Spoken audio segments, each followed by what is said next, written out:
Arrête-toi une seconde, juste ici, maintenant. Prends une respiration. Pense à la dernière conversation que tu as eue, un appel, une réunion, un dîner entre amis. Quelle était ta place? Étais-tu au centre, menant la danse? Ou étais-tu sur le côté, observant? Si tu es ici, il y a de fortes chances que tu te reconnaisses dans la deuxième option. Tu es celui ou celle qui écoute, celui qui absorbe, qui analyse, qui ressent la dynamique de la pièce sans dire un mot. Et pendant des années, tu as peut-être pensé que c'était une faiblesse. On t'a dit d'être plus sociable, de participer plus, de te faire entendre. Le monde extérieur crie qu'il faut être un haut-parleur.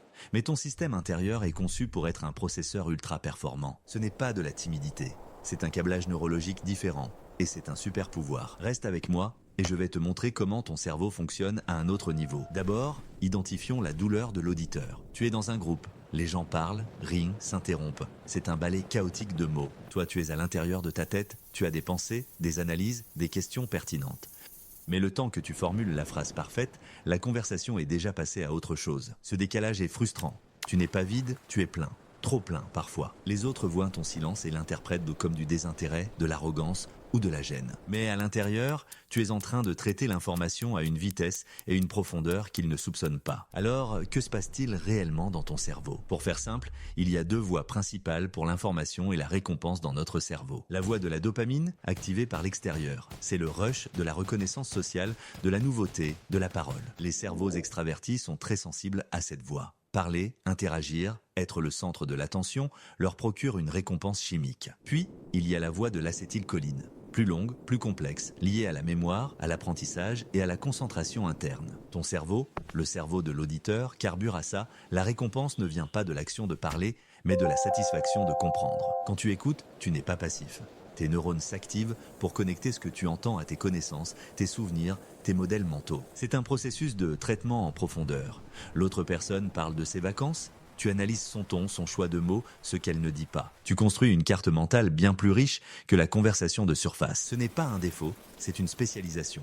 Dans un monde de bruit, tu es un filtre de signal. Alors, comment transformer cette prise de conscience en un outil concret? Voici quelques micro-actions pour honorer ton câblage et l'utiliser à ton avantage. Action numéro 1, l'écoute structurée. La prochaine fois que tu es dans une conversation, ne te contente pas d'écouter. Donne-toi une mission secrète. Ta mission? Identifier 3 émotions distinctes que la personne exprime, verbalement ou non. Est-ce de la fierté cachée derrière de l'humilité, de l'anxiété sous une blague, de la déception dans un soupir? Cela transforme l'écoute passive en une chasse au trésor active.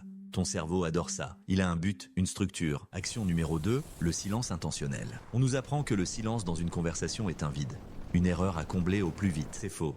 Le silence est un espace. C'est là que la véritable réflexion se produit. Quand quelqu'un a fini de parler, ne te précipite pas pour répondre. Compte mentalement 1, 2, 3. Ce court instant fait 3 choses magiques. Il montre à l'autre que tu as vraiment entendu. Il lui donne la place d'ajouter quelque chose de crucial. Et surtout, il te donne le temps de puiser dans ton traitement en profondeur pour formuler une réponse qui a du poids. Pas juste du volume. Action numéro 3, la question miroir. Les gens qui parlent beaucoup sont souvent à la recherche d'une chose, se sentir compris. Ton super pouvoir est de leur offrir ce cadeau, non pas en étant d'accord, mais en reflétant leurs pensées avec clarté. Au lieu de dire « je comprends », essaie une phrase comme « donc, si je saisis bien, ce qui te pèse le plus, ce n'est pas l'échec en soi, mais le sentiment d'avoir déçu les autres. » Cette technique est incroyablement puissante. Elle valide l'autre personne, approfondit la connexion et te positionne comme quelqu'un de sage et perspicace. Le tout sans avoir à donner ton opinion ou à parler de toi. Ces 3 actions sont des outils.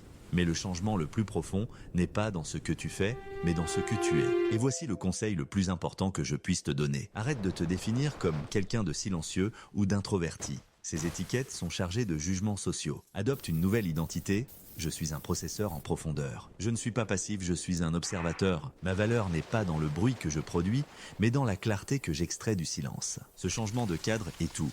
Il transforme une faiblesse perçue en une force choisie. Ton silence n'est pas un vide, c'est un filtre. Il filtre les conversations futiles, les réactions impulsives, les informations non pertinentes. Ce qui reste, c'est l'essentiel, la vérité, le signal pur. Dans notre monde de plus en plus bruyant et distrait, cette capacité est plus rare et plus précieuse que jamais. Les gens peuvent dominer une réunion par le volume, mais c'est celui qui a vraiment écouté qui en sort avec la véritable compréhension du pouvoir. Alors la prochaine fois que tu te sentiras en décalage dans le bruit, souviens-toi, tu n'es pas en retrait. Tu es en train de charger. Tu n'es pas lent. Tu es profond. Ton cerveau ne fait pas moins. Il fait plus avec moins de bruit. Embrasse ton silence. C'est la source de ta clarté.